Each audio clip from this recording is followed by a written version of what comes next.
10 साल military court में से सज़ा मिल जाए, आप इस किस्म की जो सज़ाएं मिली हैं वो खुले आम सरेआम आप बता नहीं सकते हैं कि किस वजह से उनका सज़ा क्या है। अगर इनके पास सीसीटीवी फुटेज इन्होंने मिलिट्री जेल में दिखाई है, कोर्ट में दिखाई है, तो वो हम सबको भी दिखा दें, आवाम को भी दिखा दें, ओपन कोर्ट ट्रायल करें। तो इससे उन्होंने कहा है कि इन सबको रिहा किया जाए जितने भी कैद में हैं, और फिर इनकी अगर आपने ट्रायल करनी है, सीसीटीवी फुटेज जो सुप्रीम कोर्ट के जजेस हैं, जो जब कमीशन बनाएंगे तो वो खुद ही मांग लेंगे। जब आप रिहा करना, उनकी एक दूसरी जो कंडीशन है, ये बहुत ज़रूरी है समझना कि इस वक्त हज़ारों लोग 9 मई में और 26 नवंबर में जेल में कैद में हैं। इसलिए और ये एक मुतालबा हो गया। दूसरी बात उन्होंने जो की है वो उन्होंने की है अपनी जेल में रहने की। उन्होंने कहा सारे कैदियों को रिहा करें।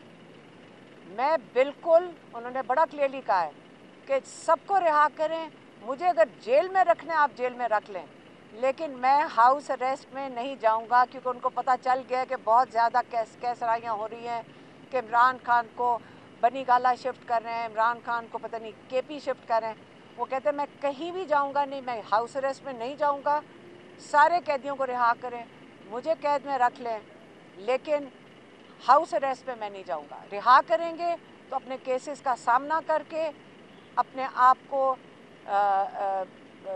इनोसेंट साबित करके फिर वो बाहर निकलेंगे। वो इस तरह नहीं कैद से बाहर आएंगे कि हाउस अरेस्ट पे चले जाए। दूसरा पॉइंट। तीसरा पॉइंट इमरान खान का है जो अफ़गानिस्तान में उन्होंने अखबार में पढ़ा है कि अफ़गानिस्तान में हमारे शायद जहाज़ एयरफोर्स के जहाज़ ने बॉम्बिंग की है।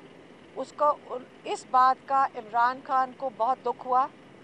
उन्होंने कहा कि बड़े देर के बाद पाकिस्तान में अमन आया था, क्योंकि अफ़गानिस्तान में अमन आया था, और अफ़गानिस्तान का अमन पाकिस्तान के साथ जुड़ा हुआ है।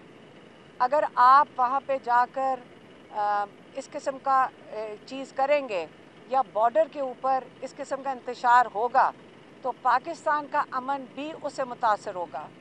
और मुझे बहुत दुख है कि किसी तरफ भी पाकिस्तान में या अफ़गानिस्तान में बेगुनाह जाने ज़ाया जाएं, और अगर पाकिस्तान के बॉर्डर्स पे कोई चीज़ पर जो अमन ख़राब हुआ तो पाकिस्तान की मईशत को इसका डायरेक्ट अफेक्ट होगा। इसके वो कह रहे हैं कि इसका सीधा असर जो है हमारी मईशत पे जाएगा, क्योंकि जब अमन नहीं होगा, उन्होंने कहा 3 चीज़ें दरकार हैं पाकिस्तान की तरक्की, मईशत की तरक्की के लिए।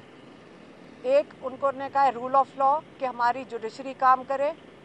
दूसरा उन्होंने कहा है कि पॉलिटिकल स्टेबिलिटी, कि जो हम मैंडेट चोरी कर लेते हैं और फिर वापस नहीं करने को तैयार होते, तो ये पॉलिटिकल स्टेबिलिटी चाहिए।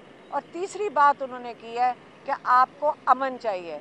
अगर हमारा अमन नहीं होगा अफ़गानिस्तान, पाकिस्तान और हमारे सारे बॉर्डर्स के साथ, तो यहाँ पे कोई इन्वेस्टमेंट नहीं करेगा। तो इसलिए इस चीज़ का इमरान खान को बड़ा अफसोस हुआ है। उन्होंने कहा कि हमारे बॉर्डर्स के ऊपर बिल्कुल पुरअमन होने चाहिए। हमें इस चीज़ की बड़ी फ़िक्र है कि हमारी सारे जो अदारे हैं जो जिनका काम है कि हमें बॉर्डर के ऊपर जो इन्फॉर्मेशन लेकर आएँ, जैसे हमारे जो खुफिया अदारे हैं, तो वो सारा वक्त अगर पॉलिटिकल इंजीनियरिंग में लगे रहेंगे तो हमारे बॉर्डर्स का कौन तहफ़्फ़ुज़ करेगा। तो इमरान खान का ख्याल है कि पॉलिटिकल इंजीनियरिंग की बजाय हमारे इदारे जो बड़े मजबूत इदारे हैं, बड़े अहम इदारे हैं, इनको अपने बॉर्डर की हिफाजत के लिए जाना चाहिए और उधर मौजूद होना चाहिए।